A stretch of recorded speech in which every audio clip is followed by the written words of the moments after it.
dan vektor-vektor kolomnya memiliki jumlah yaitu 1. Inilah yang disebut dengan vektor peluang.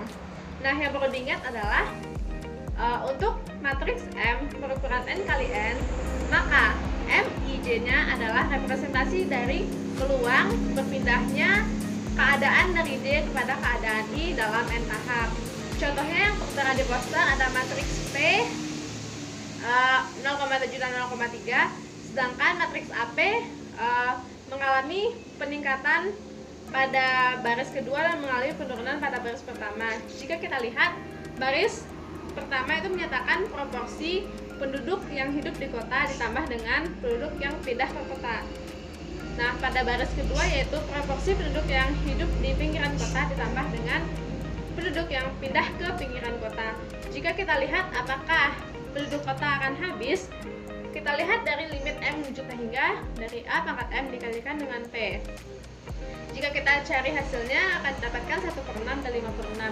Ini menyatakan bahwa penduduk kota akan berpeluang 1/6 dari setiap tahunnya, sedangkan penduduk pinggiran kota akan berpeluang hidup 5/6 dari setiap tahunnya.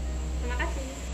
Kali ini akan dibuktikan teorema 5-15. Untuk pernyataan A ke arah kanan, M adalah matriks transisi, sehingga penjumlahan dari baris 1 sampai N untuk kolom KI adalah 1.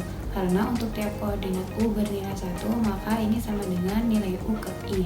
Di sisi lain, penjumlahan ini dapat ditulis sebagai penjumlahan jika kita mengalihkan kolom KI dari matriks M dengan U ke I, karena tidak akan mengubah nilainya, di mana formula ini sama dengan M transpos kali U untuk kolom KI. Jadi jika M matriks transisi, maka M transpos kali U sama dengan U.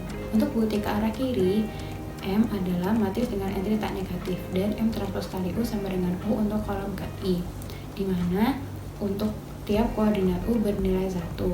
Di sisi lain, M transpos kali U dapat dituliskan menjadi penjumlahan untuk setiap perkalian elemen M dengan U.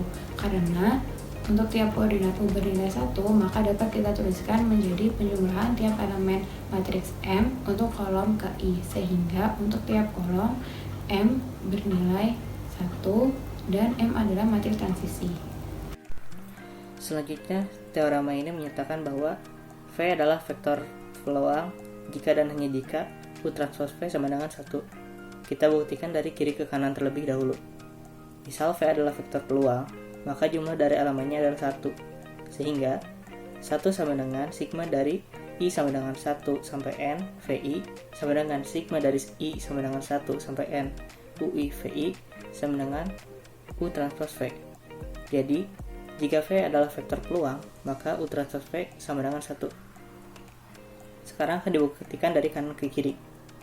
Misalkan V adalah vektor tan negatif dan U transpos V sama dengan 1.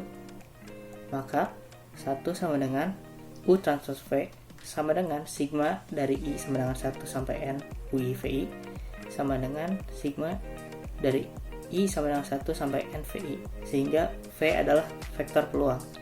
Jadi, jika U transpos V sama dengan 1, maka V adalah vektor peluang. Oke, dari hasil pembuktian teorema 5.15 itu tadi, kita memperoleh dua akibat, yaitu yang pertama adalah perkalian dua matriks transisi yang berukuran n kali n, maka akan menghasilkan matriks transisi yang berukuran n kali n. Nah, akibat yang kedua kita peroleh yaitu perkalian matriks transisi dengan vektor peluang, ya, menghasilkan vektor peluang.